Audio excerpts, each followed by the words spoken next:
Hello, the digital journey community. Hope your week is off to a great start. We're here bringing you another episode, continuing to share real experiences from real operators to help you identify how technology can improve your business. And as always, I've got my right hand man and co-host Brandon Schaefer. Brandon, how's everything going? How you been? As usual, I'm torqued up, man. I'm ready to fire. I'm ready to go. I'm looking at the picture. I'm not sure if that's Alex in there with the hat on. I'm looking at that picture, man. I'm ready to go. I'm excited for the boys to come on, have some fun. Definitely. I think this is the first time we've had two guests on at once, so it'll definitely be a new dynamic. I think it'll be a lot of fun, and more importantly, it's on a very innovative topic that I think a lot of people aren't aware of. They're definitely maybe seen 3D printing, seen some anecdotes of it, but aren't exactly sure, exactly how much it's progressed and how quick it's coming and changing our future. So definitely excited to dive into this topic. As you know, Brandon, we're going to be covering essentially how will 3D printing change manufacturing forever, right? And what that impact may be. So without further ado, let's get our guests on here, Adam and Alex. Thank you so much for joining us today. How's everything going? Hey guys, we're doing well. Thanks for having us. We're excited to be here and we're excited to talk about the future. Yeah, we're ready. Exactly. I know you guys are fresh off an event, so I'm sure you're very comfortable pitching yourselves now and talking to a lot of people. So let's just start a little bit at the top, right? What is Dive Design Co. and how do you guys help companies? Yeah, so Dive Design is a industrial design firm at its core, but our specialty is working with manufacturers, helping them to navigate and leverage the benefits of new 3D printing technologies. So, a lot of companies today are facing a lot of challenges, supply chain, on getting parts in, getting things made and shipped out on time. So we've been doing a lot in helping businesses to navigate all the new production technologies to make things faster, easier, and localized. So we're very excited about the future of this and all the ways that it's really reshaping industries. Definitely. No, and I've been fortunate enough to come and visit you guys. So I know you guys have a great shop, a lot of really cool equipment, and it's like a fun room in there. I would try to print stuff all day long. So it was definitely a good time. So just dive in a little bit into your background. Obviously, you guys are partners, but where are your expertise? How the heck did you get involved in 3D printing, and how did you start to work together? Yeah, I think we've like refined that. So Adam and I met in college down at Philadelphia University, where we both studied industrial design. We met because we were teamed up to work on a design competition our freshman year, and we ended up collaborating really well. We won that competition, and that kind of sparked that future relationship that we were to grow into and eventually start Dive Design with. The industrial design, in case people don't know, is the intersection of art, engineering, and marketing. Okay. Yeah. So we're the ones at its essence that help make products look really good, feel really good, have great ergonomics, and just work overall really well. And so we typically work with the engineers and we work with the consumers to help bring this product to life. And so our junior year of college, we had a lot of freelance work. We ended up teaming up together. And that's really when we formed Dive Design. And over the course of the pandemic, we refined our business model. And now we help people integrate 3D printing. And I think you had asked how we got into 3D printing. It was our animal prosthetics business that really was the catalyst for us to get into that. That's awesome. No, it's great. And it's always cool to see how you guys come together. I always love talking to you guys because you are like in the intersection that we're in, but you're in the physical product world and we're in the digital product world. So it's really cool to see how you guys help people still go through the same prototyping, the ideation, bring ideas to market in a very rapid way. Obviously, our tools and our processes are just a little bit different, but it's very exciting. Yeah, it's synonymous for sure, except for that physical and digital, deliverable. Exactly. No, 100%. And just what's your guys' overall goal with the company? We're going to dive into some of your different brands, but what's your mission and where you see yourselves in the next 3 to 5 years? Yeah, I mean, we really want to see the widespread adoption of 3D printing across industries. We want to see how more industries than there are right now. I mean, right now there's a few main sectors like medical, aerospace, manufacturing that are really leveraging 3D printing, but we want to see even more than that. We want to be a part of helping people adopt it and really take advantage of it, because there's so many technologies out there it's almost overwhelming to start that search. And at the same time, we want to help those 3D printing technology companies, the companies making the materials and printers themselves. We want to help them to reach the industries through better marketing, through better case studies, through better partnerships. So we sort of want to be at the core of that, bridging the gap between the technologies and the companies that can utilize them, to really make a better future, make things, more customized, more tailored, more sustainable. Bring things back to the U.S., bring manufacturing back to the U.S. Absolutely. So, we want to see that widespread adoption where it makes sense. Obviously, 3D printing is not the answer for every problem or every product, but there are so many products that previously couldn't exist that now can. And by product, I also mean solutions, challenges. Like the animal prosthetics Alex mentioned, previously you couldn't make certain devices by hand. Now you can. Now dogs can get the devices that they need for a better life. 100%. No, and I love that. And like you said, we're similar rules. We want to drive adoption, see the world change. And the first step to doing that is always creating awareness, right? So we're really happy we're able to get you guys on. I think you're going to really bring awareness to 3D printing overall, but more importantly, not just the cool side of it, but how business can really start to apply it, right? And the benefits that it creates for them. Because I think it's still such an innovative technology that people think it's this out of the box idea. And sometimes they can have challenges trying to apply it, much like we see around AI, right? Great topic, great marketing term. Everyone thinks it's awesome, but they struggle to identify where can it be applied in my business and really have a major impact. Absolutely. Just the conference that we came back to was all about 3D printing. The technical term is additive manufacturing. And these companies are so enveloped, they have such a great understanding of it, but you have people that aren't in that space that come in, and we spoke with a lot of them that have just no idea how expansive it is, what the material options are, what the technology options are, that you can 3D print out of metal now and different types of metal. Like, people just don't really fully capture it. And the same for the digital space too. You mentioned AI, people just don't necessarily have a great grasp on what the power is behind it.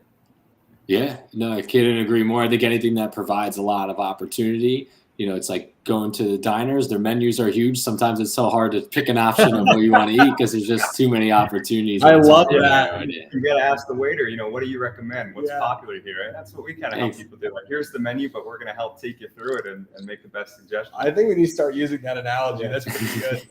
You can start stealing it, no problem, but it's copyrighted. But no, that's awesome. And I think, where I'd like to start is kind of helping us dive in a bit.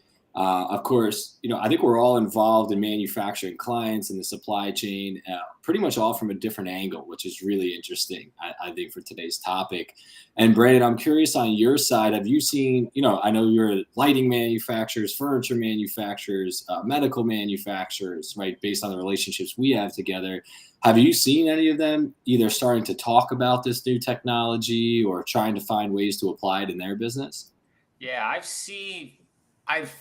I've heard of them talking about it, and I've heard of them thinking or discussing purchasing a low-cost machine, which I think it's better to go through, a company like Dive Design. Get somebody that can consult you through the process and get a better understanding, and maybe do a proof of concept before you take a dive and jump in and get something that maybe isn't going to fit your needs. But I hear the buzzword going around all the time. I hear conversations about it. I was thinking as we were talking, it's kind of like going to the store and ordering sushi, except you're getting the parts that you need, and that's kind of what the world is going to be here soon. But 3D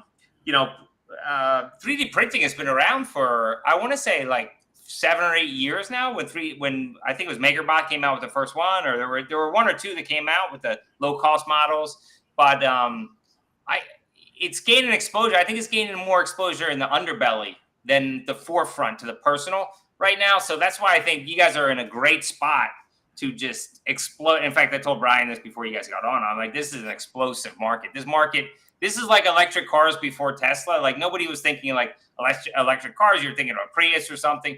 Today, if you can get your hands on an electric car for a reasonable price, you're going to do it. It's going to be the same thing with 3D printing soon, very, very soon, within the next 12 to 24 months. So go ahead, man.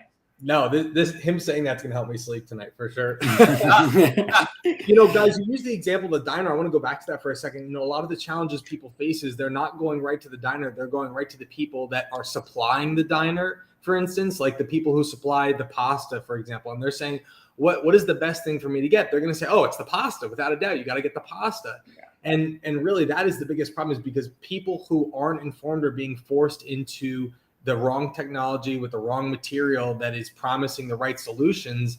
And we're really here to be that unbiased source in a lot of senses. We want to help them understand what the right technology is, what the right solution is, and test with them and make sure that they're on the right track. Because if they're not, there's tons of other options.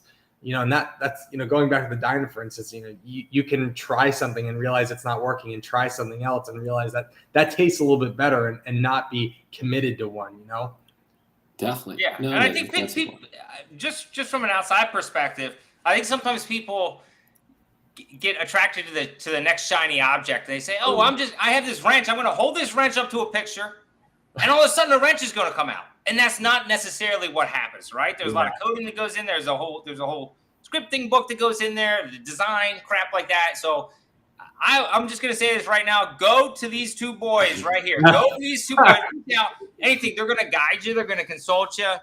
And there's nothing better than having somebody that has machines in their shop. So to show you, to kind of guide you through, right? I mean, right? The proof is in the pudding is what I'm trying to say. We appreciate that. I mean, we take the same process that we used to with conventional product design. I mean, if you want to develop a product and make it at mass scale, well, you better know what you're doing, right? You better have done the research. You better have done the testing, the iterations to really get to that device, that product that deserves to be made at a mass scale. And we take that same process to helping people to navigate 3D printing, right? What are your constraints? Who are you trying to target? What are you trying to make? What are the material properties that you need? And we do the research just like we would for a consumer product, or like you guys would for a software solution. So it's not about, oh, what do we have here? It's about what's new, what's going to solve the problem, and what's going to help at the end of the day make it a better business or a better product. So there's a lot of research and testing and iteration that goes into it, just like any new solution. Yep. Are there any production machines? I didn't mean to cut you off there, but I just have one You're good. quick question. Are there any production 3D printing machines as of yet that can just pump out just like volumes and volumes and volumes all day, 24 hours a day? People have no idea. I mean, you mentioned, being familiar with 3D printing for the past 7 or so years. It actually goes back 30, 40 years. I mean, the amount of technologies, the amount of evolution with each sector within is mind-blowing. I mean, there are production systems out there doing thousands of parts a day, let alone a month. So, where people most of the time think of a simple desktop printer. You saw a lot of those during the pandemic, people printing their own face shields and things like that. I mean, that is just the tip of the iceberg. That's the hobbyist level. That's what you get to tinker with to start with. But it goes all the way to the other end of, like, we're talking $1 million machines printing boats one after the next. So, the spectrum there is insane. Or jet engines. There's machines printing jet engines that couldn't be produced in any other way. You couldn't CNC it. You couldn't cast it. It is in reality the only way to do it. It's insane. Yeah. I've seen one that I really enjoyed, which was a cast that goes on somebody's hand, which was really, really cool because it had holes in it. You could go in the water with it. So that's just one kind of case that I really grabbed hold of. And the prosthetics too. I know when you talk about humans, it's a totally different game because you have FDA, and it's like it's a tough road. Well, let's use that for example, though. Like, think about a traditional cast where they're wrapping you with a hard casting tape, and your skin starts to swell and becomes really moist. It smells bad. You can't breathe. You can't itch it. And now you've got this cast that's 3D printed, custom molded to your hand and your hand only. That's breathable, is waterproof, allows you to go in the shower without the bag. It's game changing. There's no other way that could have been done. And if there was, it would have been very, very time consuming and not worthwhile to the practitioner's schedule or even what they're able to bill for. Definitely. No, I think it's a great point. And I think the utility case is going to come out more and more. And where I want to bring us back just a little bit is, Adam, I really like how you touched into the process. We see it in software a lot. It's very easy when you see a finished product, right? And you're like, oh, let's go buy a 3D printing machine and I can make 10 of those finished products for my business. Yeah. But now you're just cloning an outcome that somebody else created versus identifying the best way to create a similar outcome for your business, right? And I think that's much to Brandon's point, where you want to have the right people to help you identify how to leverage the process and the tool. And a lot of people don't recognize how many different skill sets and competencies a company has to be able to produce that finished product, right? Like you guys are saying, we have, product designers, digital front end, UX, UI. Then we've got architecture guys. Then you've got, server side. And no one knows those are all the machines going into the process. And much like the same in yours, right? You have schematics, CAD designs, multiple machines, manufacturing processes, how to set up the material properly to not print incorrectly, right? And that's really where people can come in, identify where you can help them bring value, and then if it makes sense, go purchase machines and scale up production internally, right? I think that versatility that you guys offer is just such a thing that I want companies to recognize. No matter how big or small they are, they should start in that first step, and then they can either leverage you if they're on the smaller side and don't need scale, or at least define a very clear process using your expertise that then they can bring in-house without hiring these people.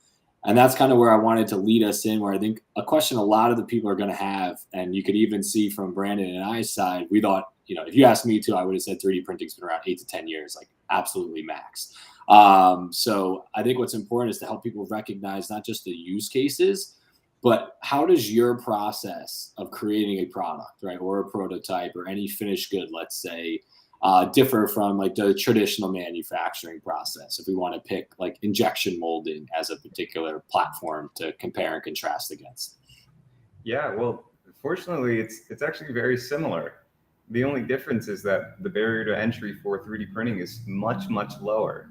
So, for example, if you're going to design parts that are going to get injection molded, well, you're working within the constraints of the production process, right? Every production process has its constraints. Even 3D printing, and each 3D printing technology has its own constraints you design within. For injection molding, it's the tolerances, the angle of the wall so the parts can be removed from the tool. 3D printing, it has its own constraints. So you basically design, you iterate to create the optimal part to work within those constraints. Of course, the part not only has to be producible, but it has to function as it's intended for whatever the application is. If it needs to hold water, well, it has to hold water and it has to be able to be molded. For 3D printing, it's the same thing. You're balancing constraints. You're balancing, can it be made efficiently, effectively, and will it also serve the purpose of why it's being made in the first place? The big difference, though, is that with injection molding, well, to get one part made, you have to get the entire tool made. That could be $10,000. It could be $50,000, $100,000 just to get one tool made or one part. 3D printing, you don't even need the machine. You can have somebody with a 3D printer make you that one part. You don't have to buy the entire tool, the entire machine. You're just buying the time and the plastic for one part. So, it's completely changing the workflow as far as iterating and speed to market, because, you're not investing in a huge upfront quantity. You're investing in a few parts to start, then maybe 20, then maybe 100, then maybe 1,000, maybe then moving over to injection molding. Or if it's a product that is made at lower volumes, where you stay with 3D printing. So, there's more to navigate, but there's also so many more ways to get started and many more options. You can start with one process like desktop 3D printing. We're talking $300 printers. You bring one internally, and then maybe you outsource to a company with a $500,000 machine that's cranking parts out, and you don't have to make that investment. Or you can bring it in depending on your quantities. Not many companies are going to bring an injection molding machine in-house. So you get a lot more flexibility, a lot more nimbleness with 3D printing, where not only can the design evolve over time, because once you invest in tooling for injection mold, well, that's it. You can't really change the mold unless you do a new one. 3D printing, I mean, think of the animal prosthetics we do. Not only is each one custom, the product is continually getting better. As we learn, as we work with more animals, more customers, our products improve because it costs nothing additional to change the design. So, while there are a lot of similarities in the process and how you work within constraints, the flexibility, the nimbleness, the barrier to entry is much different for 3D printing. And that's why we're so excited about it. Yeah, well said. And I think I'll touch on that too. I think a lot of people have this misconception when they hear 3D printing, they think of that little chintzy part on their buddy's desk with the layer lines on it. And we're so far past that. I mean, when you talk about the $300 machines, that's typically what you'll see. But we're putting out parts that look like they're injection molded now. It would fool the eye, and that's really how much the technology has evolved. And it really does come down to the quantity. The companies that are doing lower volumes it might be very advantageous for them to do something within 3D printing versus doing an injection mold with the tool. It really just comes down to the quantity. And just so you guys know how much the technology has evolved over the past just 5 years, and what we're going to see in the next 5 to 10 years, it could catch up to injection molding. Like I don't think we would be surprised to see that one day. I really don't. I think the technology will evolve enough where we'll see that. Definitely. Right. Yeah. And I think it's exciting because I think obviously I've seen your guys' process a little bit, and of course there's some level of traditional technology, let's call it, just not on the 3D printing and manufacturing aspect, but of course the tools that you use to manage the process. And like we were talking about earlier, AI is going to come into things. Now there's scanners that can read people's body and give you all their dimensions to custom fit clothes, right? That on an animal schematic, right? People send the pictures in.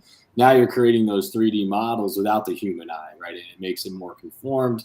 And that's really what we're seeing across the entire world right now, right? Technology is exponentially growing and improving in so many different areas, right? Hardware, software, across every industry, that then there's these massive compound effects that just start to affect everybody at one time, which is super exciting. And I love what you said, Adam, at least to my understanding too, is the barrier of entry is, massive, that it is that low, right? I do know a lot of people that had great product ideas. They go out, they get a patent for it. And like you said, they turn around and it's an easy $100,000 to get started. If you want to just get an injection mold, you're 10 to 15. You usually mess up your first one, or it's not as good as it could have been. You iterate it, right? And then on top of that, they're going to companies with minimum production cycles, right? So you got to print at least 100 units on the first run, or even 50. And there's that capacity that it's not giving you as much staying power, where even if they couldn't afford to buy the 3D printer, but they came to you guys, they could do 5 years worth of iterations of what the cost would be, right? For probably a fraction of the cost, like 10% of the cost. And then if they want to scale that out on 3D printing and build a market by selling 10 products at a time, and really hit the market, it allows them to avoid that overhead. And of course, that's just my lens to it, because we see a lot of customers struggle with that when they try to create new products, right? And these are successful businesses that have the capital to do it, but it doesn't mean that they don't wish they could do it more efficiently. So I think that's like one of the biggest takeaways that I see from the 3D printing side. Like you said, it's that mass customization, mass iteration at a very low price, which I just haven't seen in any manufacturing life cycle, to date. Brandon, do you feel there's a similar impact? Where do you kind of see it fitting in? Of course, there's so many benefits to it, but I'd love to get your perspective on it as well. Yeah, I see this with Amazon already. So Amazon has print on demand books. It is a massive revenue stream for them, right? Because everyone prints a book, everyone hears it, print on demand books. It's going to be the same with parts eventually, or in pieces. It's going to be print on demand. What do you need? There's no need for a mom and dad plumber to keep all that stuff on the shelf. $40,000 of stuff on the shelf when they're making $60,000 a year. They're just working to pay off what's on their shelves, and hopefully they use it. By the time they use it, it's already outdated anyway, because things only work 3 to 5 years now, right? So it's not like it used to be. So I just think in kind of listening to this, there's no excuse for anybody that has any idea, because there's a lot of startup people, there's a lot of entrepreneurs and founders that watch this show and stuff and actually have a listen to it. But there's no excuse not to bring something to market. Like it used to be like, hey, I need to send this over to China to have an injection mold, to have this, that. Wait 3 weeks, you can't understand. It comes back, it's wrong. You got to send it back 3 weeks. Like there is absolutely no excuse for you not to pick up the phone, not to reach out to Adam or Alex and Dive Design or any of these people and say, hey, listen, I have this idea. They're not going to steal your idea. Get them to sign a quick NDA, send them your stuff, get a proof of concept. It's not that freaking difficult, right? You got a cup, you got water, just do it. I'm more talking in terms of invigorating, but yeah, that's where I see it going, man. Just stop. Don't make up excuses for anybody. The print on demand is really where things are moving, especially in 3D printing. The book, I didn't know about that Amazon is doing that. It's really interesting. But I think the biggest barrier that we're going to see is that people have this sense of instant gratification with so many things nowadays. I mean, Amazon Prime, we're down to 1 day shipping, where the next day you're getting your product. And even with print on demand, as speeds continue to increase, there's still going to be that delay. And that, I think, will be the biggest bottleneck in a lot of senses. Are people going to be willing to wait an extra day for a product that maybe is a little bit more sustainable because they're not producing 100,000 extra parts that end up going to a landfill? But, you know, it's interesting to think about all those nuances, regardless of the industry. Yeah. Definitely. Yeah. No, I think what was great to hear you guys touch on earlier, and I kind of wanted to dispel it because I learned it from you, and then I've been reading some articles, obviously, in prep because you guys got me addicted to 3D printing now. So looking into some things, like I think one of the biggest myths, and we see it in like technology as well, is this is like a hobby tool, right? You can print face shields, small action figures, and maybe you can do some parts, right? But I think what a lot of people don't recognize is more of the material side. And I had no idea. I just assumed a 3D printer's got 3D printing material. I couldn't tell you what the raw material was. But that was like one of the biggest findings that I had. So I'd love to kind of talk on that a little bit, because I think that's the biggest like myth or just unawareness pocket, if you will, of the grade of things that are out there. And I'll throw out one simple example, and then if you guys can kind of go more into the materials and what you see with your expertise, that would be great. But the two initial ones I found right away, you know, some basic research, was obviously Mercedes, right? High-end luxury car companies. This is not the Honda Civic, you know, little plastic shield over your engine. Mercedes is using this on their wheels, right? On their studs, things that they rely on the car to function and would be a safety concern if it wasn't a high quality product. And now they're using it to produce parts for old cars, right? And then Alex also touched on it earlier. There's jet engines. And one of the specific ones I found were literally like the Airbus, you know, massive airplanes that are now using this to produce parts on the fly that are not only lighter, but they're also stronger, which to me was like one of the most fascinating things ever. So I just love to kind of dive in a little bit more on this material side and get a little bit more insight from you guys on what are some of the materials out there, you know, what are the benefits of them, and how do you know when to use a particular material for a certain product or whatever the client may be trying to engineer.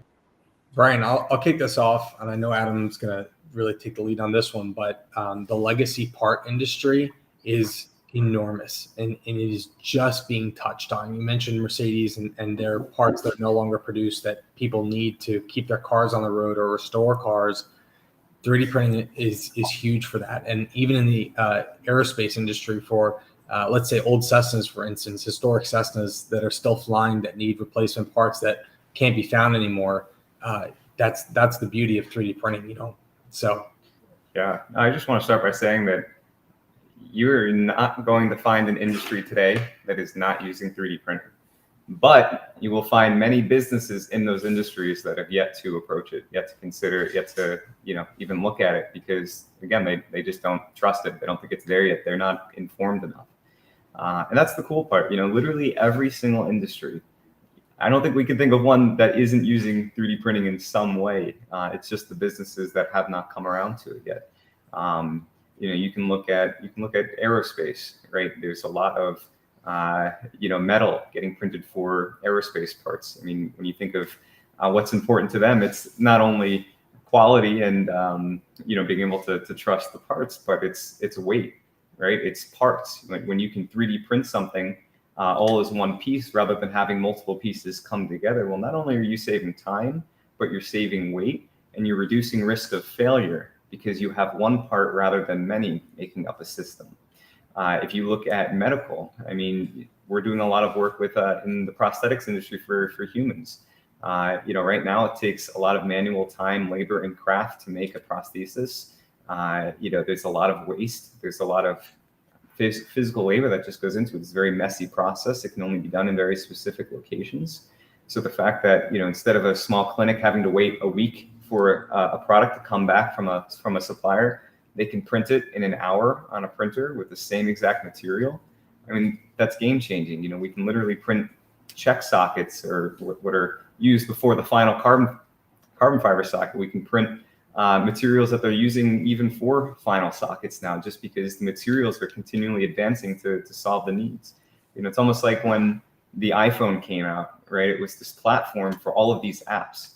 So, being that you have the platform, everybody started creating apps to be used on the platform. Well, the printers, the machines are the platform.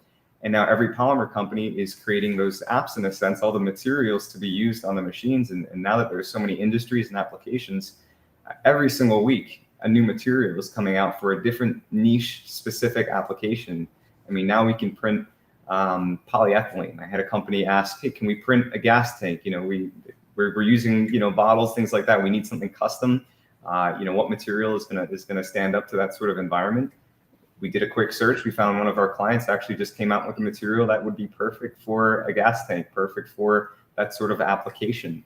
So, we're constantly doing that research, going to trade shows just to see what's new and available, because there are companies just completely dedicated to advancing those materials in different sectors, specific to the sectors. And it's not just the standard ABS and PLA that it was 10 years ago. I mean, I can't even count the amount of materials now. It's just insane. Yeah, no, I think that's really exciting. I think one of the also interesting things that a lot of people don't recognize is 3D printing. It's always like one solid finished product, right? Like one of the examples I saw was more around like assembly, right? And it was more around like jet engines and fuel injectors and car parts, where normally they'd have to create several, partly finished raw materials, or they take raw materials, they'll create like a stud, and then a guy has to come in and weld, right, 30 pieces together in order to create that cylinder, where at least to my understanding, right, within the 3D printing process, you'd be able to produce that similar product all as one solid unit. So from there, it's not only, more cost efficient to the process, but it's also a more sturdy product because there are no of those flex points where there was an assembled process. Is that a correct understanding of how some of the things are trending?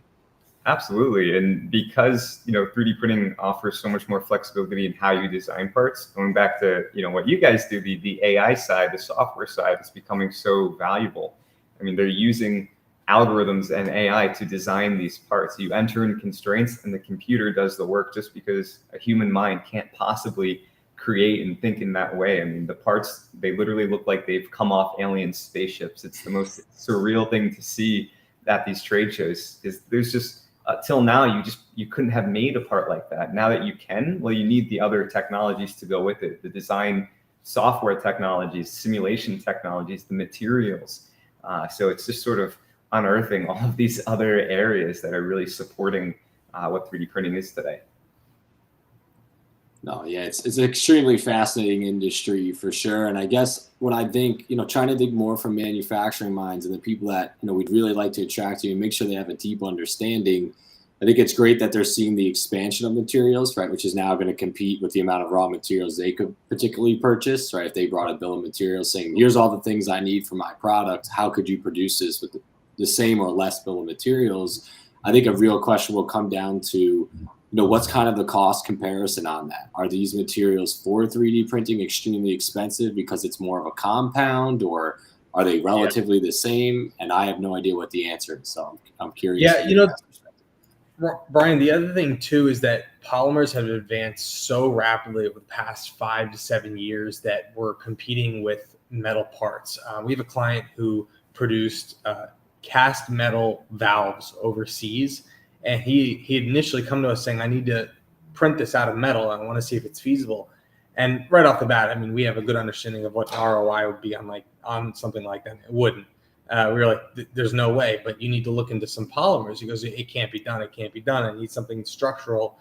And we said, all right, well, this is why we're here. This is why we exist, because we uncover things like this. We know who's out there. We know what materials are worth trying.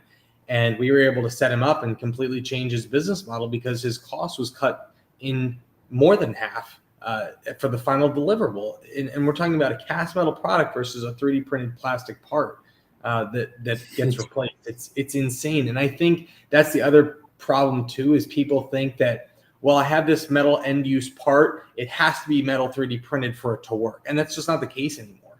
And I think that's the other part of this as well, is people are like, well, it's only good for end use parts. And there's no way. We're talking about custom jigs and fixtures that help make the end use parts that are 3D printed, for example. So there's so many facets and nuances in the industry that people aren't recognizing just yet, that we're trying to help uncover. That's really exciting.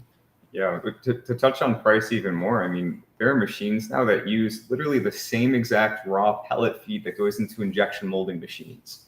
It literally is the same material that's going into an extruder. Instead of it, extruding into a mold, it's extruding the part itself. We printed an entire 8-foot paddleboard using raw pellet for a company to show off their material at a trade show. I mean, this thing we took on a lake, it floated, it looked awesome, like nothing you'd ever seen before. And it was the same polypropylene they're using, to mold the paddleboards, just fed through a massive 3D printer. So, it's cost, time. I mean, it's just finding the right fit for the application. Not every application can you use raw pellet. We're able to print very large objects very quickly with that technology, but you don't get very fine detail like you would with a laser resin-based 3D printing technology. Well, the resin is going to be a little bit more expensive than the raw pellet, but you might be able to get parts and accuracy that you just can't get with any other process, including injection molding, just because of the geometry. So for really high value parts that can't be made any other way, it's the only option. So, it's better to have something. Otherwise, there's no part at all. There's no product. Definitely. And I think, Brandon, if we're thinking of like a lot of our customers, I know some of the problems we always talk about, right? The biggest thing they're facing right now is more of their supply chain, right? And more on the sourcing side, not so much them delivering their goods. And as we know, Brandon, like a lot of our clients, we see them source from at least 15 to 35 different vendors, right? Depending on having multiple vendors for the same type of material, or needing, they produce a lot of high level custom products and they build to order. So every time they get an order, they may order from 3 vendors or they may order from 40. And like you said, it could be just the fixings, right? They're not ordering finished products. They're ordering raw materials. So it could be, I need 5,000 brackets. This vendor only has 2,500. This guy's got 1,000, right? And then from there, they need the barrel. Like one of our customers builds fuel tanks and fuel cells, right? Very long customized products. But from what I'm hearing with you guys, it's not only like, let's say the materials were a little bit more expensive, right? In retrospect, most likely you come out with a higher quality product. But it seems like, Brandon, from my side, definitely want to get your thoughts. It seems like the sourcing side too, you could cut down your sourcing, by 2 to 3, like 30, 40%, which a lot of people don't recognize. It's not just the cost of material, it's the cost of time to receive materials, lead time, multiple shipment orders, and things like that. There's tons of companies and people that would pay a little bit more money for the finished product if they had to spend a little less time to make it. Absolutely. Yeah, I mean, you have to realize until now, if you needed parts, if you were sourcing parts, well, if you need a tube, you go to the tube company. If you need a bracket, you go to the bracket company. If you need a soft material, you go to the flexible, textile company. With 3D printing now, you go to a place that has a printer and you can get any one of those options. So, and it's more localized because it doesn't have to be as distributed, or I'm sorry, it can be more distributed because one platform can do a lot more. So the one printer can make the tube, it can make the bracket, it can make the flexible material, rather than having to find a separate company for each one. So, that's also the cool part, how it kind of spreads the load across, less companies. Definitely. No, I think that's extremely interesting. And I think that might be something you guys want to build into your process. If you show people cost comparisons, I know you're more in the 3D side, but if you can show people that during a prototyping stage, traditional manufacturing versus this, there's a lot more that people are looking into those bill of materials, from labor to sourcing to time to assembly. And obviously you guys produce great products, and 3D printing has so many benefits on its own, but I didn't even think of that sourcing aspect until you went into it today.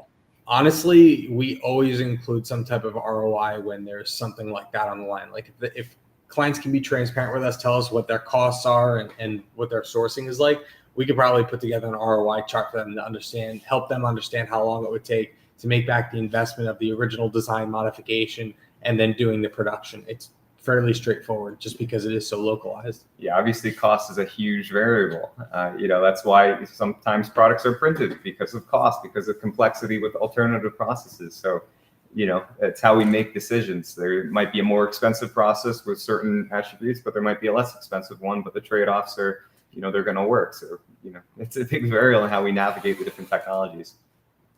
Definitely. And Brandon, I think I jumped on you last time. Do you have one you want to jump in there? Yeah, no, man. I'm thinking about, like T-shirts. You got to order T-shirts for a softball team, baseball team, something else. They're like, how many shirts do you have? You're like 12, and they're like, well, you need to order 50, to get the discount. Or you're paying the same price for 12 as you are for 100, so get 100. Nobody's gonna, and especially in today's world, for any supplier out there. Listen, again, I've said this multiple times already. I would be on the phone to these guys right away, sending them an email, note, how can I get involved? What can we do? What conversations can we get involved in? If you're not, and I've said this on other shows too, because we usually have great technologies on here, you're going to be left behind. That's the bottom line. I can fluff it up. I can beat around the bush, tell you everything's going to be okay. If you do business the way that your granddad did business, the way that your grandma did business, pen and paper, without technology, without being proactive, you're going to get smoked because there's 10 other companies out there that are smarter, faster, stronger, less money than you, but that will eat up your market share faster than you can eat a bowl of Cheerios in the morning. I'm telling you right now. So, do not wait. And Brian, and I say this with Brian too, in terms of technology.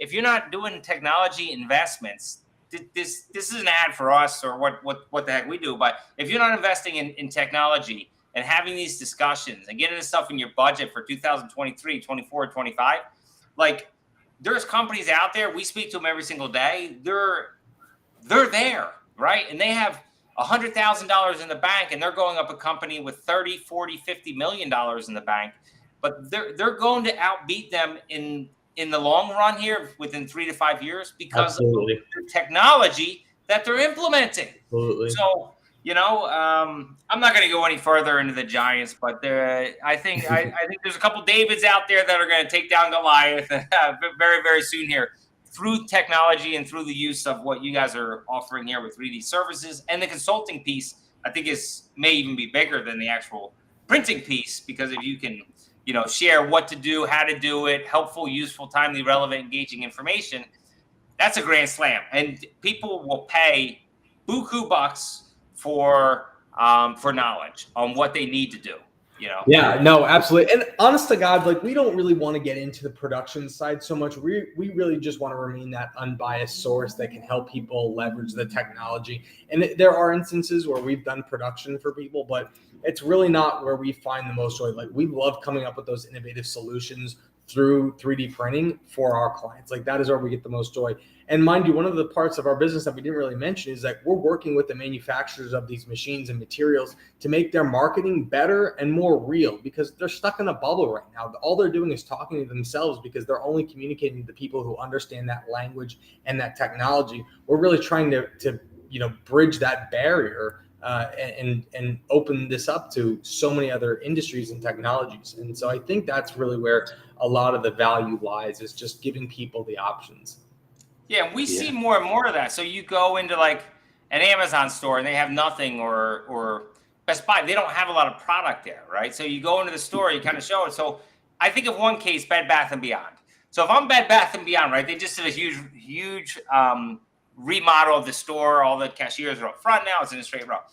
Just put like 5 of those machines there and which part do you want? Which spoon do you want? Which piece do you want? Which plunger do you want? Boom, just freaking print it right there. Go shop around and we'll be right back. It's gonna happen. Who do you want it for? You want to personalize. Like everything's going to be personalized in the future here. It's going to be on demand, because we can't fill the stores, even Bed Bath & Beyond and huge stores, Target, Walmart, they can't fill the shelves with everything that's needed. So just put those machines, and I know we're far off from that stage, but it's not too far off that you're going to see a machine, a production unit inside of some of these stores just printing off stuff, That's the way it's happening in the prosthetics industry. People are coming in to get a fitment for a socket. They're going out to lunch, and by the time they come back, something's finished printing for them. I mean, it's going to happen. Absolutely. Storage rooms are going to be a thing of the past, without a doubt. It's called digital inventory. That's the term that they use for factories that, they, instead of having inventory on the shelves, well, a customer needs this part, all right, they print it and it gets shipped out. You don't have a factory of parts, you have a factory of printers. It's the same thing. It's just more efficient. We just did a whole production line of 3D printed furniture for a company in New Zealand that's getting into the U.S. market. I mean, it's furniture. You know, we're not talking small trinkets. We're talking like full size pieces that are selling in high-end boutique stores, you know, using materials that are recycled from different waste streams. You know, it's really unique and interesting how new products are coming to exist with the new technology. So I have two quick questions just on some limitations perhaps. So, and I just wrote these down. I don't have any knowledge of this or anything else, but springs, anything that goes up and down, I foresee being an issue, correct? Anything like this, we're talking. Adam, get that prototype. All right, I'll grab a prototype. A slinky. You got a slinky there? Yeah, I'll grab some things. Yeah, grab This something. is one example. We picked this up at the trade show, but this is a 3D printed material, for instance. Oh my God. Okay. It has that type of rebound to it. So it's okay. So it's flexible. Okay. Can you see this? Yeah, of course. This is a lightweight wheel for wheelchairs we make for dogs. The suspension is built into the wheel itself so that we don't need a separate suspension. I mean, these are basically leaf springs all the way around so that it is completely compressible and returns to the shape. I mean, that's one example. You know, this is the insole for a shoe that's completely flexible. When you stand on it, you know, you feel the compression unlike any other foam. So this is what they call a digital foam, where it's basically been designed to have the optimal amount of energy return. It's very lightweight, it's very breathable. So, you know, when it comes to flexibles, when it comes to energy return, I mean, even Adidas is making their new sneakers using the 3D printed sole. So there's a lot we can do with springs, with polymers, and with metals. Okay. And then size. Is there any limitations? Can you run something through inside, like a canoe? Like I know you said the paddle board's typically like 10 to 12 feet, but can you run like a 30-foot piece through there, or is there any limitations with width and size in all in one shot? No, I mean, each technology within 3D printing has its own constraints, right? If you wanted to print a boat with a laser-based system, no, you can't do that. But if FDM, a different type of printing process, where it's basically a big hot glue gun, if you can get away with that for your application, you can print buildings with that technology. They're literally printing houses with the same technology they're using in desktop 3D printers. Yeah, and mind you, there's a company that we were looking at while we were out at the conference that we had known of that is just printing mammoth parts. And what they're doing is they're actually printing like the molds of helicopter blades, and then the machine will come in and actually CNC the 3D printed part for total accuracy.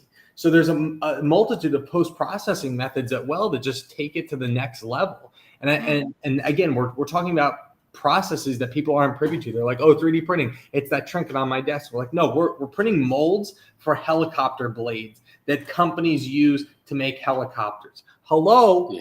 Yeah. And fly. Yeah. And those are expensive to make too. So exactly.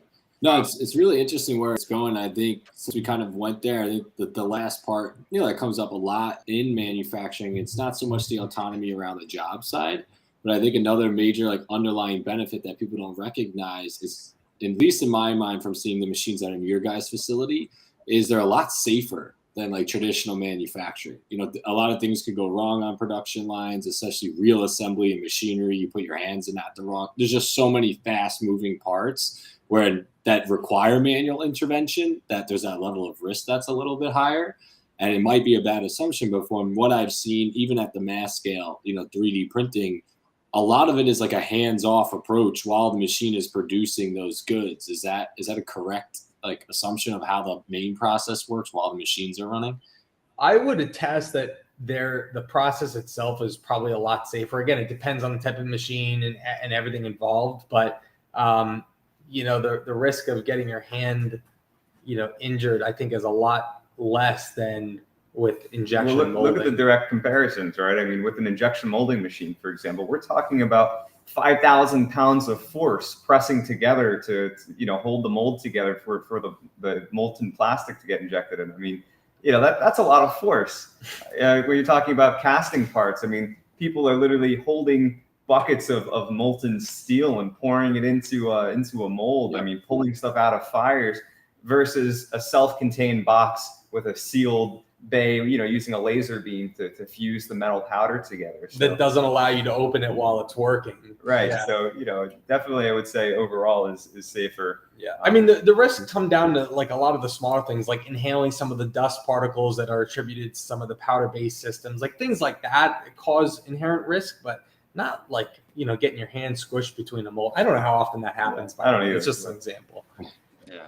But even just for shipping purposes, I mean, these things are lighter than a metal piece usually, and shipping costs a ton. It's with gas, everything else. Every extra pound is a huge hit for an actual company. And I think that's why we're in such a great push right now for this, is because the economy and international shipping is so outrageous. Like, people really need to think about what better ways there are to keep their business afloat and remain competitive. And if they can do these parts here in the States and they're only paying $50 of shipping versus $500 of shipping, those are big margin changes. Or because they're making it locally. So instead of shipping you have one machine that makes all 10 different, parts of your product in one factory.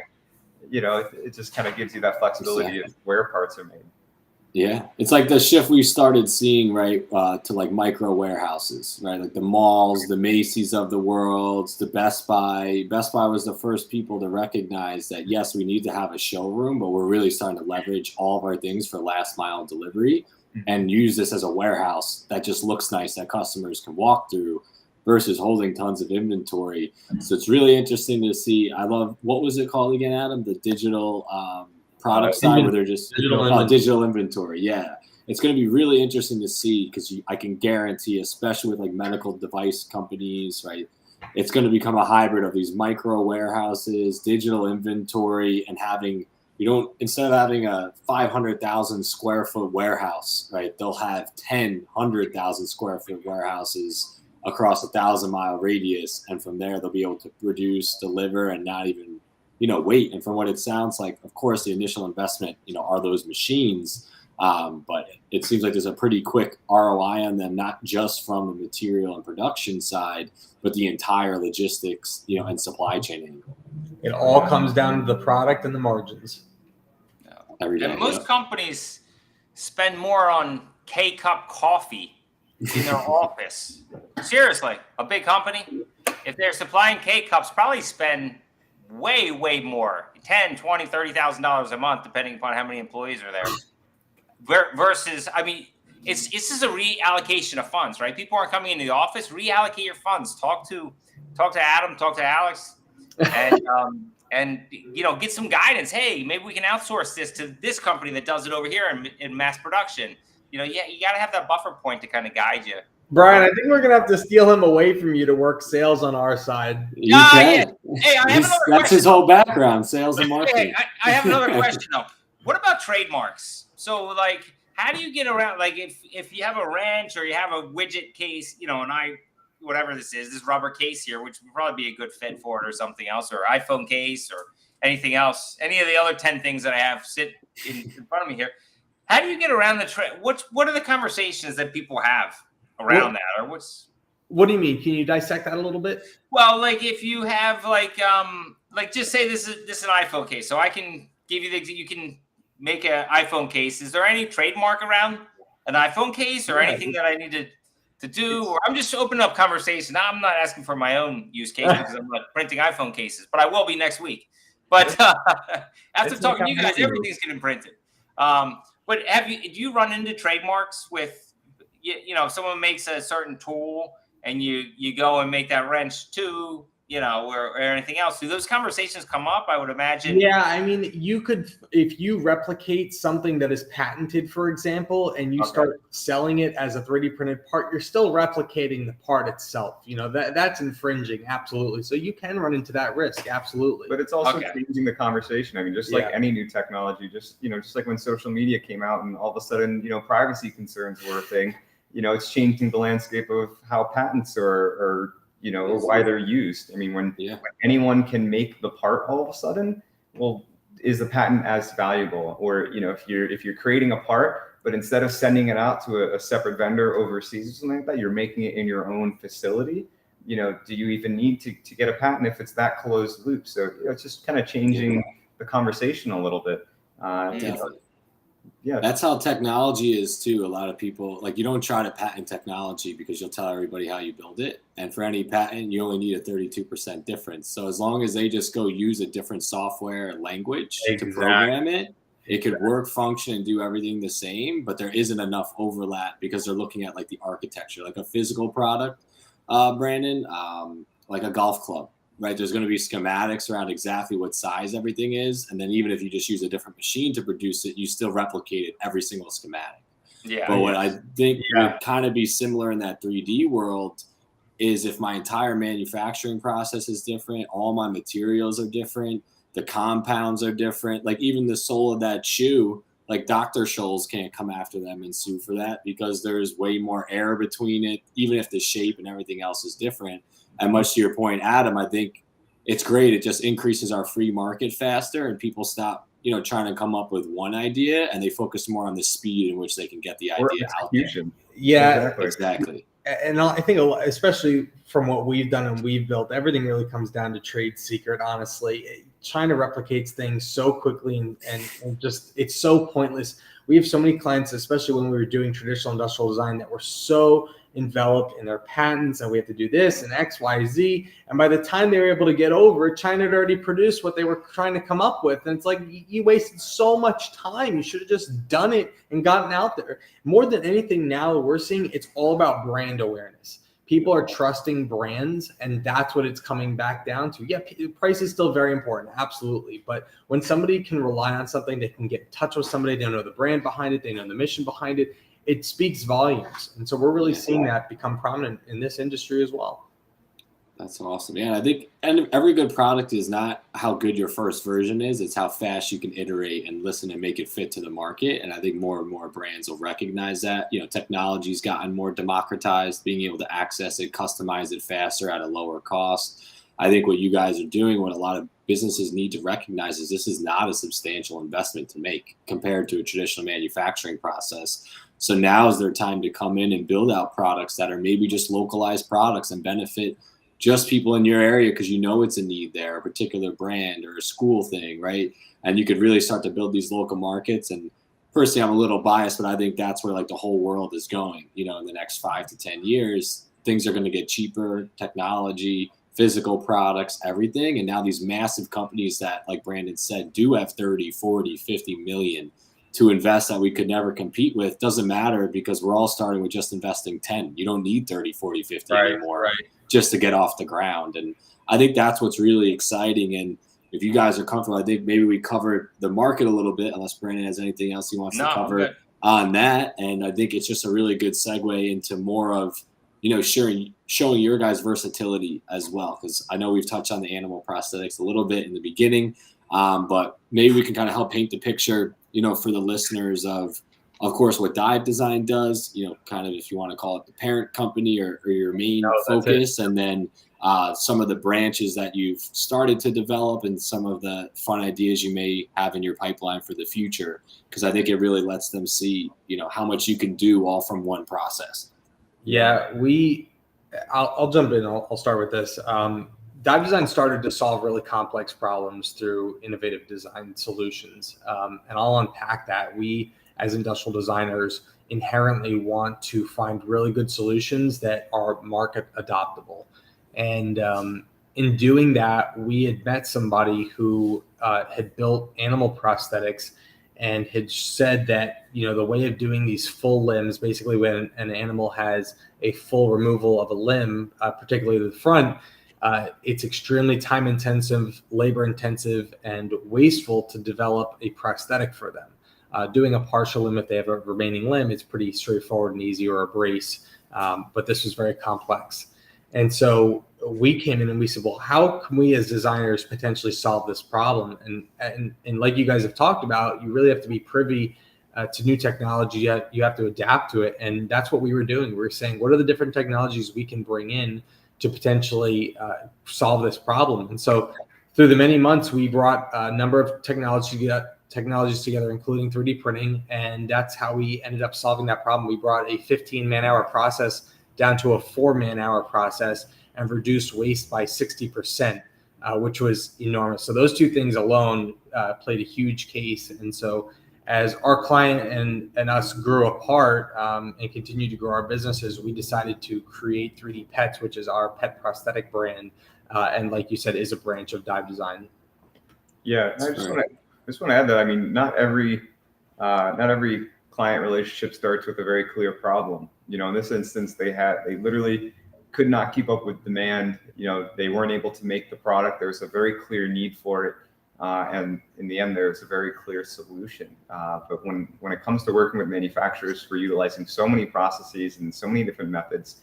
A lot of the time, we just start with an initial consultation because people don't even know what could possibly be better. I mean, we can walk around and see how things are being made, and having that whole library of resources and information on what's available, we can kind of look at things and say, oh, could that be printed? Could we potentially save time doing this? How heavy is that? Could it be lighter? So we're able to just sort of walk around and assess things in an initial consultation to really identify opportunities for improvement. So, a lot of businesses don't realize that and aren't always open to it because, it kind of taking a hard look at something and saying, well, how can we be better? How can we improve? And when you don't have the knowledge of the new technologies, well, how are you going to do that by yourself? So, sometimes we will come in and do that assessment, that consultation without even a clear problem or challenge. And we always find some room for improvement. No, it's definitely true. I think a lot of companies, they always have their preset ideas too, based on the knowledge they have. And, we're all a part of confirmation bias. You look for people that are going to back up your ideas versus confirmation bias. Maybe we'll just, spend money to R&D this problem statement versus assuming what the solution is, right? And I mean, every business is, has done it. We still do it. And sometimes you don't find out until you've done it for 2 to 3 months. And then somebody else joins the team and says it. And you're like, how the heck? We were 2 feet from that, probably 7 times we could have seen that. And we just missed it because, again, you're just not aware of what you don't know. And the world's changing at such a rapid pace. We're in the technology world. And I still, have engineers show us new things on new projects. And I'll say, let's just use this to, automatically read all the credit cards. We'll use this OCR. We've used it on the last 20 projects. It works great.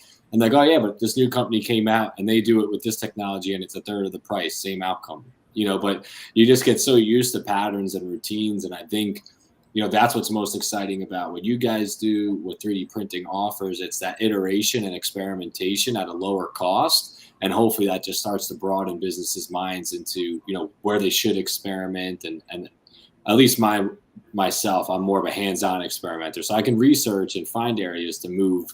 But once you get in there, like you said, you started doing animal prosthetics. Round 1, 14 hours, round 2, 12 hours, round 5, 10. And each time it's like a game of how you can identify, more yield in that process. Absolutely.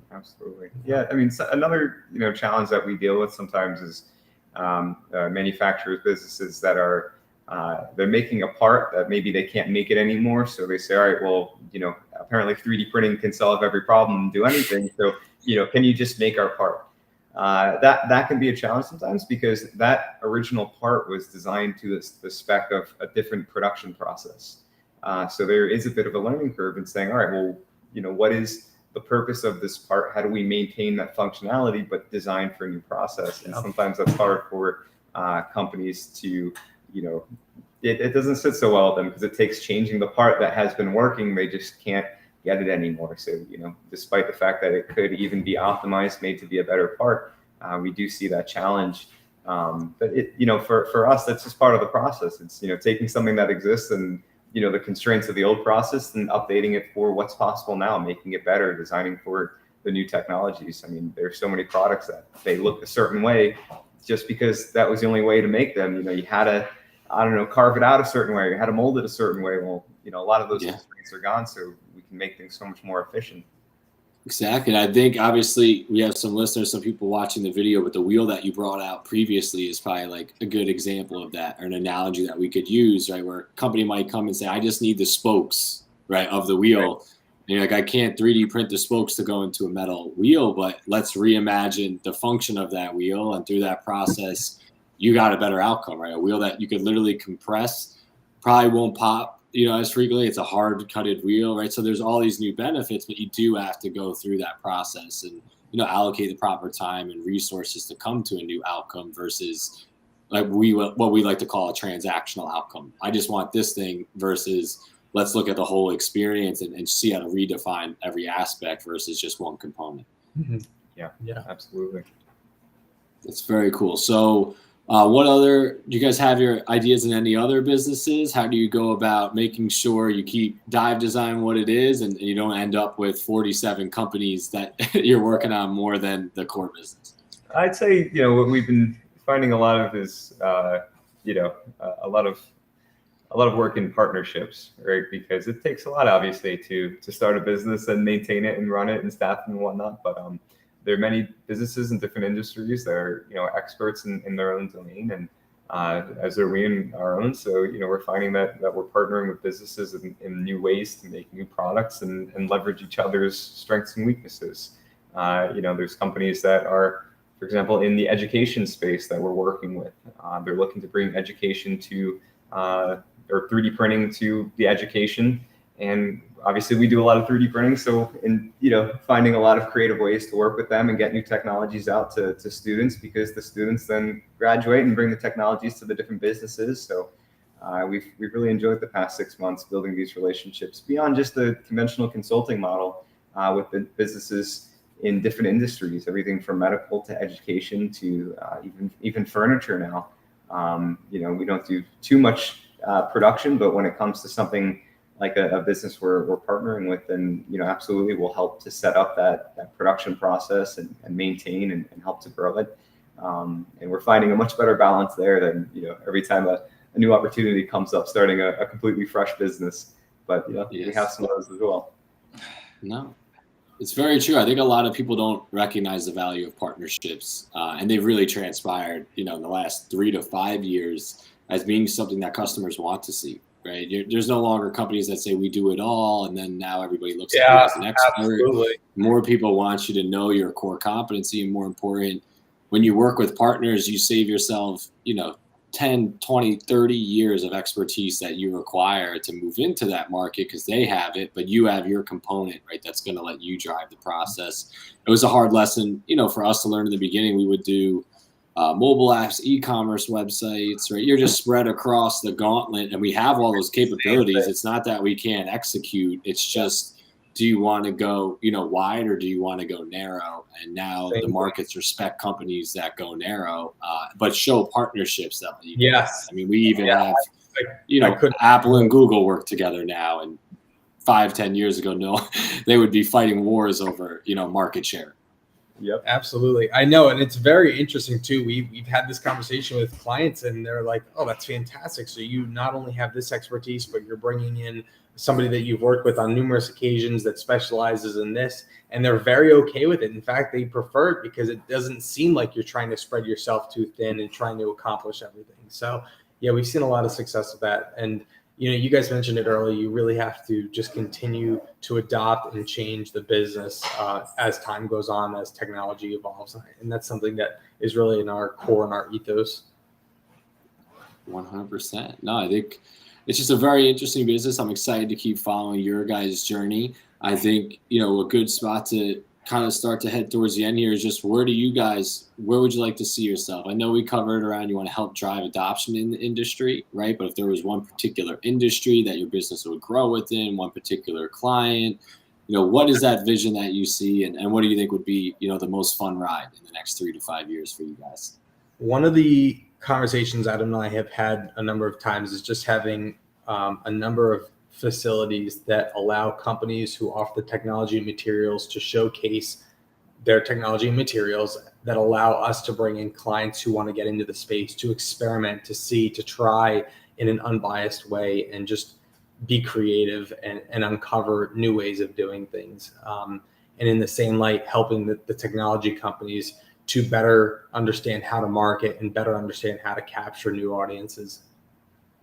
Yeah, I think that nails it. I mean, we're not very specific to one industry other than additive manufacturing. Yeah. I mean, it translates so well to whether it's industrial or medical or education, automotive. aerospace. You know, it's the same process, it's the same tools and technologies, just different constraints. So, you know, we're really excited about the idea of just having centralized locations where people can come in and do their own experiments. You know, right now it's it's a very fragmented process where a company that internally wants to explore 3D printing, well, they have to get parts from this company and samples here and quotes here and then piece it all together themselves. Where we want to say, hey, just come in, bring your constraints, bring your problems, your products, and you know that we have all the machines, we have all the technologies, and let's figure it out in a week rather than 6 months. So we want to make it more efficient to access new technologies. Obviously, right now it's hard when every company has their own bias and their own location. So we're just trying to lower those barriers. We had a company call us early last week, and the salesperson was saying, we're the largest 3D printing or additive manufacturing showroom on the East Coast. And I was like, what do you mean by that? And he goes, well, we actually sell or we're a reseller for these 6 machines. And I was like, so you only sell these 6 machines? Your showroom for 6 machines that you sell, that you market, that you distribute? Yes.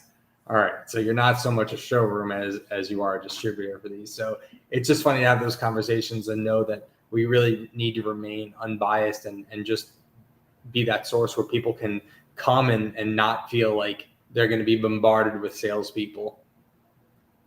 No, it's true. And I think that's what a lot of customers, look for. And obviously we try to do our best in that. A lot of businesses do, but that same constraint of, not going too wide again. And now you're offering 250 different machines, right? You kind of want to know what's the best in each category, but all of that's a, difficult balance, I think, for any business. And of course, for customers looking to work with businesses, but I'm sure you guys are, going to have a great journey. You're well on your way, and we're going to love following some more of these products. We'll definitely have to get you back on in the future, but just glad we finally got it to happen. Yes. I had some rescheduling. You guys had some rescheduling.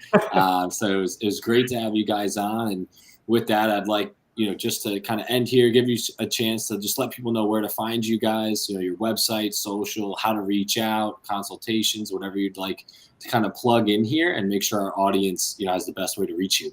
Yeah, thank you. Yeah, thank you guys so much for having us on. This was really great. Awesome questions. We appreciate the plugs, the numerous plugs. Grateful for that. If your pet needs a prosthetic or a device, please email info@3dpetsprosthetics.com. We like to start with that. If you guys want to get into additive manufacturing or interested in talking to us, learning a little bit more, or need help marketing your technologies, email us at info@divedesignco.com. And obviously you can check out our site and some of our projects and clients at divedesignco.com. Awesome, guys. Well, I can't thank you enough for coming on. I really appreciate your time, and hopefully a few more people left today with a whole new interest in 3D printing. Yeah, we hope so too. Well, thank you Awesome, guys. Really appreciate it. Yeah, thanks. You got it. Have a great night, everyone. We'll talk to you guys